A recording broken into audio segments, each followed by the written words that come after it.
What's up guys, welcome back to another video. Today I wanted to share with you my favorite cycling exercises that you can do on a spin bike, a watt bike.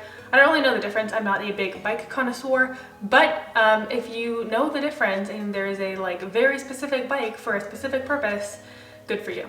But these are my favorite cycling workouts. So before we get started, if you enjoyed this video, please give it a thumbs up. Don't forget to subscribe to the channel. I post new videos every Tuesdays and Thursdays, so make sure you subscribe to catch all of them. All right, so I love doing cycling workouts for so many different reasons. Obviously, it's so good for your cardio. It's amazing for your legs. It's relatively low impact, except as Spencer pointed out, if you fall off, then it's not low impact, but don't fall off the bike, stay on it. It's also really great for recovery. You know, if you have a lot of hard training sessions, you can just hop on the bike since it is low impact. It's great to get that blood flowing, to get your muscles moving, warmed up, to help that recovery process. So it's not necessarily just a great way to work out, but it's also a great way to recover. So we're gonna keep this relatively quick. I'm going to share with you 10 of my favorite workouts. Some of them are actual workouts, others of them are like techniques you can do. But kicking it off with number one, this is just your basic 20 seconds on, 40 seconds off, going for X amount of reps or X amount of minutes, whatever you want. Obviously you can switch up those intervals. You could do 30 seconds on, 30 seconds off, whatever it is you want to do. That's like the most basic one, but I personally love it. Basic is not bad. So, well, it depends what kind of basic. If you're really basic, then that's not good. But simple is not always bad. Number two is doing something where it's like 20 seconds on, 20 seconds off, 20 seconds on. So you have a limited recovery, and this is going to be great to start building up that work capacity. So then I would do something like that for like 6 minutes, and then I would rest for a little bit, and then I would do it again for 6 minutes, something like that, where you're constantly working and you have more work than rest, essentially. The third option is going to be something a little bit similar. So you're going to go for 20 seconds on, 10 seconds off, 20 seconds on.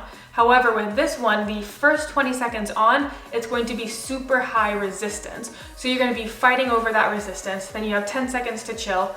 And then that last 20 seconds, you're going to be going as fast as you can, dropping the resistance. So you kind of get that similar effect as with post-activation potentiation, getting your nervous system fired up, going super, super heavy.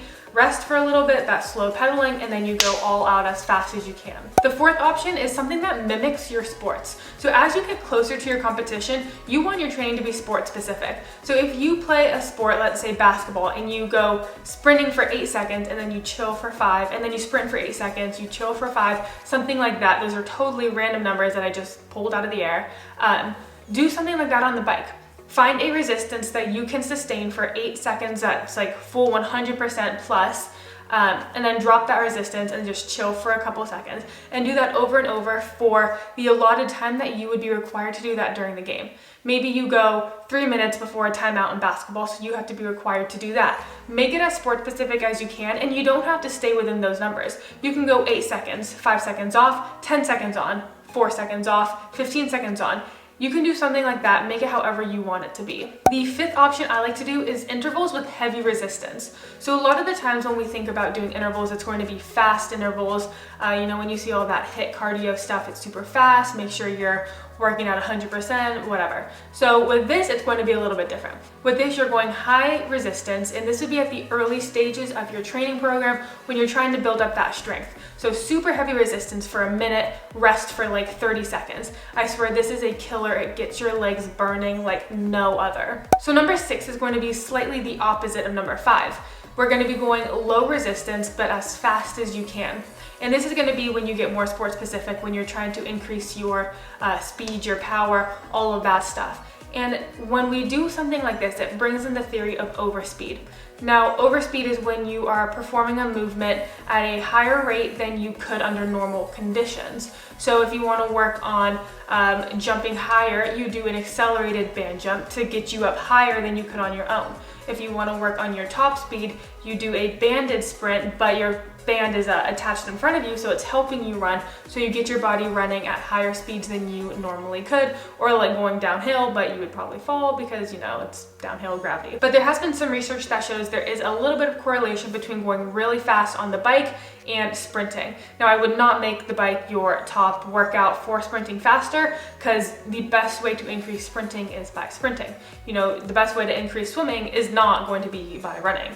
So the same idea goes, but going at a super high speed on the bike gets your body working at those high speeds neuromuscularly, trying to go at that increased rate. All right, and the seventh option is doing something like a pyramid. So starting off easy, light resistance, working your way up to a high resistance, and then bringing it back down. So this is when you're gonna start playing with that lactate threshold training. This is going to start to burn.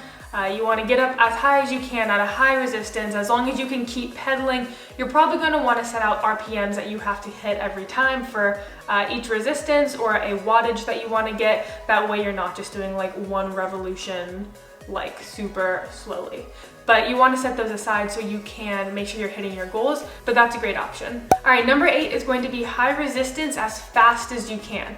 Now, obviously we know that the higher the resistance, the slower you will go. It's your force velocity relationship. However, when you are doing high velocity as fast as you can only sustain it for so long, and it is an amazing workout that will seriously kick your ass. So do something at a high resistance as fast as you can, whatever that speed is, just as fast as you can for about 10 to 30 seconds. Yeah, that's a big range, but you know, go if you're not going super high resistance and you're going a little bit faster, then you want to go a little bit longer, or vice versa, whatever you want to play with. And then after that, go for about a 2-minute rest and then hop back on that. And I promise, doing something at a high resistance as fast as you can will be an amazing workout. All right, the 9th option is going to be something relatively similar. We're going high resistance at a high speed for an allotted time. So let's say we want to go for 10 minutes. You're going to be going at a high speed, not the highest speed you can, and a high resistance, not the highest resistance possible. This is different than number 8. You're not working for like 20 seconds all out, balls to the wall, everything you got. You're going for like 10 minutes, probably at about like 70 to 80% speed, 70 to 80% resistance. So it will be challenging, but you want to be able to maintain that pace you're going for like 10 minutes or however long you deem appropriate. All right, so the 10th option is going to be something you would do more towards the beginning of your training program. And this is where you want to build that aerobic base, or start building up that work capacity. So what you're going to do is you're going to be measuring your beats per minute for your heart rate. Let's say you want to build up your aerobic base. You're going to find a pace that you can have a beats per minute of about 110 to 170. That'll allow you to work in that range to start building up your aerobic endurance base. And like I said, you're going to be wanting to do that at the beginning of your training program. So hopefully this video helps you guys out, gives you 10 options that I like to do. There's so many different options you can do. There's probably like hundreds of thousands, if not millions, of different variations of watt bike workouts. So hopefully this was just a little guideline to maybe kickstart your workouts on the bike. So if you guys did enjoy this video, please give it a thumbs up. Don't forget to subscribe to the channel. Check out our Instagram at powerlux_fitness, and head over to our website, www.powerluxfitness.com. As always, drop me a comment below, videos you want to see in the future, questions, comments, concerns, whatever it is you got, hit me up down below. I hope you guys enjoyed, and I will see you in the next one. Stay rad.